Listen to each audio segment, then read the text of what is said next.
Finally alone. The 17 competing IMOCAs set sail from Lorient, on a long triangular sprint, in the middle of the Bay of Biscay. Leading the way, Jeremy Boyou is battling it out with Arkia Papruk and L'Occitane Provence, with the foilers already flying along towards the first mark some 143 miles ahead of their bows.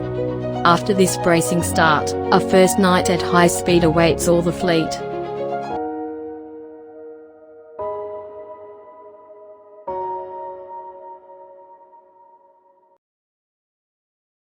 Born into a Parisian family, nothing destined Clarisse Cremer to the offshore racing.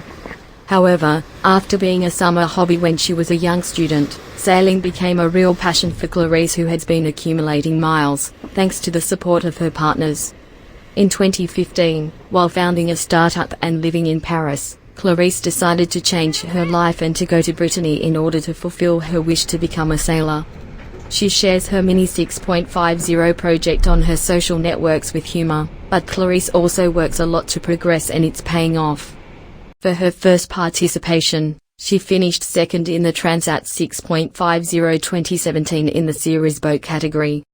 Today, Clarisse Cremer is a part of Team Banque Populaire, which allows her to join the IMOCA class, to compete in the Vendée Globe 2020. A huge challenge for the young woman, who will have this year an excellent teacher with Armel Leclerc, also skipper of the Banque Populaire team, and winner of the last Vendée Globe. Together, they compete for the Transat Jacques Vabre aboard the Banque Populaire 10.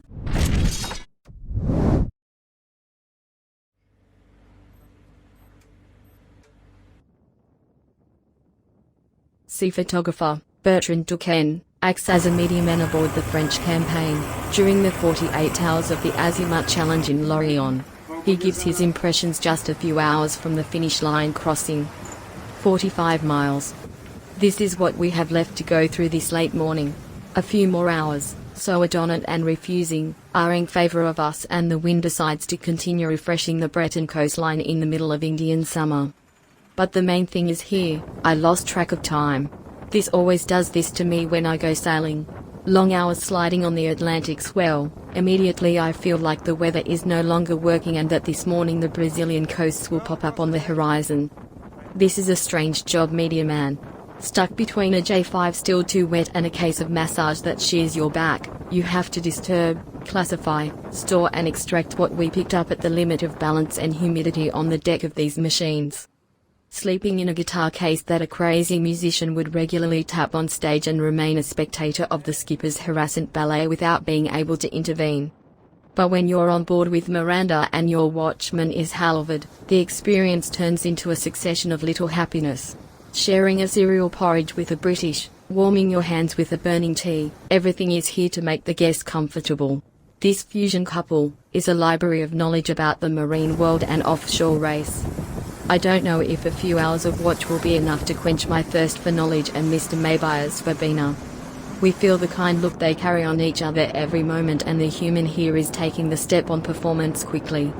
So of course as I write this text the first ones will be ready to cross the line, we will close, but for nothing in the world I would deprive myself of these few extra hours to contemplate the sea in their company.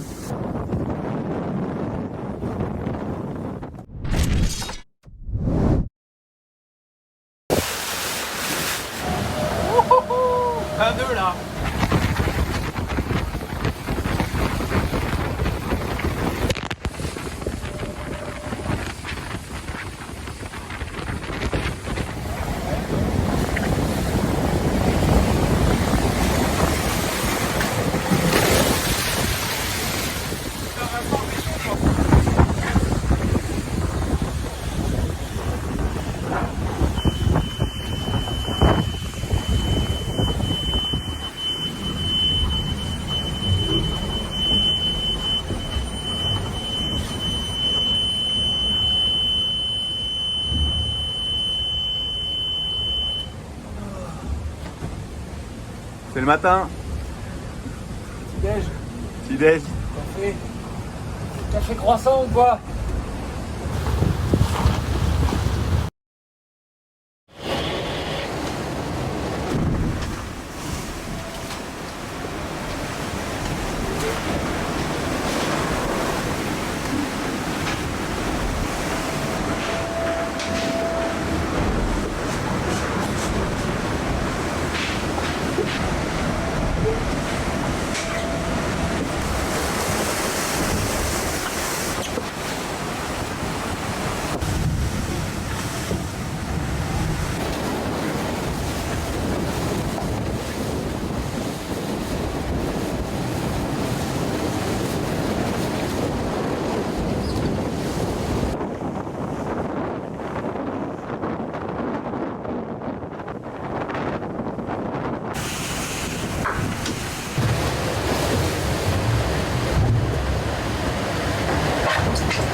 Longboard de reaching, écoute, le reaching peut être les conditions de PRB, mais avec un peu plus de vent.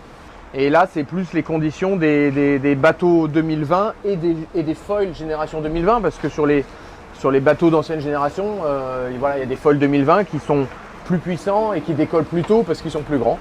Mais écoute, on a réussi à limiter les pots cassés. Tu parlais des manœuvres, on a réussi à regagner des quelques milles sur les manœuvres, et on est quand même, voilà, on doit être un peu le premier bateau d'ancienne génération, et voilà, il reste encore un grand bord de près où ça va pas être simple au niveau stratégique pour aller chercher, garder les autres derrière et aller chercher un ou deux devant.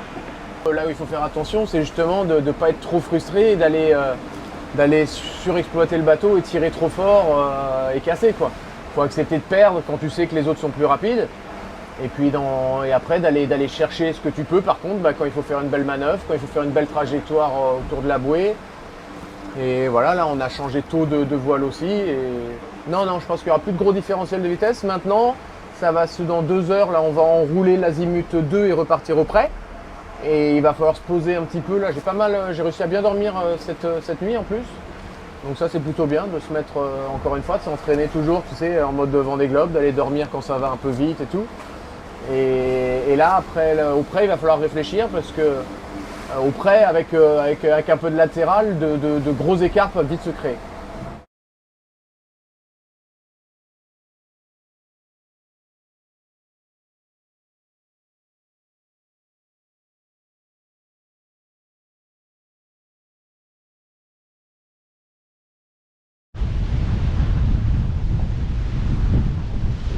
Boris Herman, of Sea Explorer, Yacht Club de Monaco, relaxes and films the boat tacking at speed.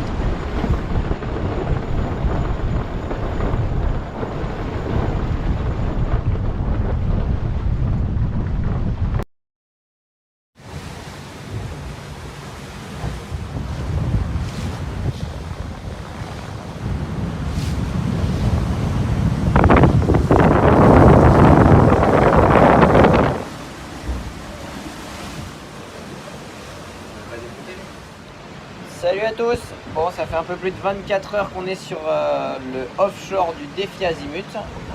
Bon, pour l'instant ça a été un peu une course de ligne droite, favorable pour les bateaux puissants, donc pas pour nous. Mais l'équipage va bien. Ça va les gars? Ah, ça va, salut. JRM le médiaman et Gurlo le veilleur. Alors là il veille, hein. Il est en pleine séance de veille dans son siège. Non, tout va bien ici, grand soleil, mer plate. Là on est sur le retour, on a passé la bouée sud, on est au près, et il y aura peut-être un peu de jeu enfin sur cette course au près. Allez, à plus, ciao. The second half of the night and the next morning will give the skippers a chance to ease off the pace a little, which will doubtless please the leaders, who won't have had time to get much shut-eye. This short break will likely lead to some bunching up of the fleet too. The second half of this 48-hour sprint is shaping up to be more random, as noted by Charlie Dallin, 4th on Apivia.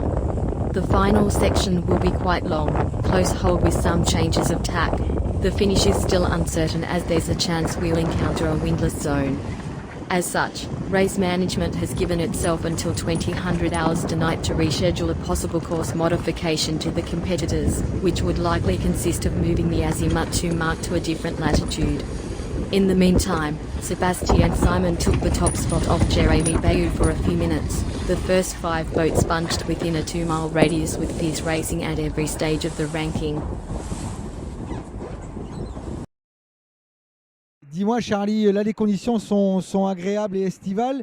J'imagine que hier soir et cette nuit, ça a dû être plus sportif quand même en approche de la première bouée lorsque tu as pris le contrôle de la flotte là. Raconte-nous un peu ce passage. Ouais, c'est l'angle parfait là pour aller vite. On a fait plusieurs pointes à plus de 30 nœuds là, alors qu'il y avait, je mesurais que voilà, 18, 19 nœuds de vent. Donc ouais, la pilier était vraiment magique hier là. C'était impressionnant là les vitesses qu'on arrivait à tenir. Et voilà, il y a eu Puis je me suis retrouvé avec Jérémy là, on a glissé un petit peu plus que les autres là pour anticiper le vent un peu plus faible et la rotation à droite, et du coup on était un petit peu mieux placé pour enrouler la Azimut 1. Et voilà, puis du coup sur le nouveau bord vers Azimut 2, on est reparti en speed test avec Jérémy et les autres, et voilà, les performances d'Apivia étaient plutôt bonnes aussi sur ce bord, donc voilà, un début de course plutôt positif pour en termes de performance. Bon, et puis là, tu tiens en respect les autres. Là, on voit que l'écart est assez stable. Tu as même un tout petit peu creusé depuis Azimut 2. Tu es tout le temps aux aguets ou tu as pu un petit peu te reposer? Est-ce que cette navigation maintenant au pré est un peu plus facile, propice à faire les petites siestes là? Ouais, hormis la chaleur, c'est plus facile de dormir maintenant, même si j'ai pas mal dormi là, entre Azimut 1 et Azimut 2. Là, les conditions étaient plutôt étaient assez relativement stables, et les vitesses assez faciles. Donc ouais, j'ai réussi à dormir un petit peu sur ce bord, et j'ai fait quelques siestes depuis la Azimut 2, et ouais, je pense que je vais en faire quelques-unes pour être en forme pour la suite. Voilà, quand ça va commencer à tricoter, et aussi voilà, il va se jouer là, voilà, il va se passer encore pas mal de choses hein, sur cette course, notamment demain on approche de Lorient, on va devoir passer la transition entre le vent qu'on appelle synoptique hein, et le vent généré par les effets de brise thermique. Du coup, voilà, ça risque d'être un petit peu compliqué là aux abords de Groix, donc voilà, j'accumule au maximum j'essaie de me reposer au maximum pour être en pleine forme pour la suite de la course. Bon, là tu es tribord à mur, Charlie. Tu imagines que tu vas virer dans longtemps là en attendant cette bascule ou ce sera plutôt dans la soirée? Bah, les rotations de vent qui vont dicter le moment du virement, hein. Là, depuis le début, le vent est un petit peu, il y a toujours un petit décalage entre la prévision et, euh, et la réalité. Voilà, le vent est assez voilà, shifty, ça bouge beaucoup, donc je pense que je serais opportuniste là pour jouer pour jouer les bascules, mais en théorie là, on devrait encore continuer quelques heures là sur ce bord avant de commencer à tricoter. Bon, et si la prévision s'annonce un peu plus juste, tes fichiers t'emmènent jusqu'à Lorient à peu près quand demain pour toi? Demain dans l'après-midi quoi. Ouais, en fait, je regardais ça, on était déjà à la mi-parcours, c'était avant même de passer à Azimut 2, parce que voilà, en termes de distance, c'était clairement la mi-parcours, mais en termes de temps de navigation, ça l'était clairement pas. Donc ouais, et là, on est vraiment sur des allures où les IMOCA vont quand même beaucoup moins vite qu'au portant, et c'est aussi fait dû au fait qu'il y a beaucoup moins de vent qu'hier aussi, mais voilà, je pense qu'il y a voilà, un bon 24 heures encore de navigation avant de pouvoir franchir la ligne d'arrivée. Bon, là, on est dans de la compétition pure sur cette phase, mais cette nuit, par exemple, là, quand vous avez passé un peu en revue toute la garde-robe, tu as pu tester des nouvelles choses, des nouvelles façons de manœuvrer, des nouveaux petits réglages que vous aviez préparés sur Apivia là, quand tu étais au portant, au reaching? Bah ouais, bah, voilà, c'est en fonction. C'est toujours un petit peu différent, hein. Il n'y a pas de cahier de réglage gravé dans le marbre, hein. La houle est toujours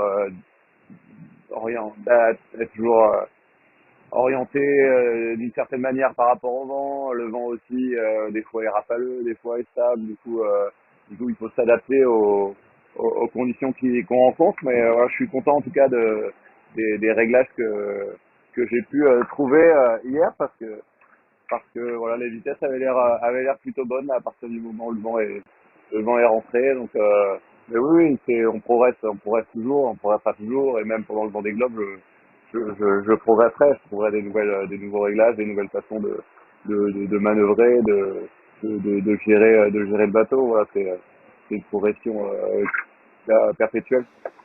Ok Charlie, parfait. Eh ben, écoute, c'était sympa de t'entendre et puis navigue bien, fais les bons choix de bord. On doute pas trop que tu trouveras la bonne route pour venir à Lorient le plus vite possible et on te dit à demain. Salut Charlie. À bientôt. À bientôt.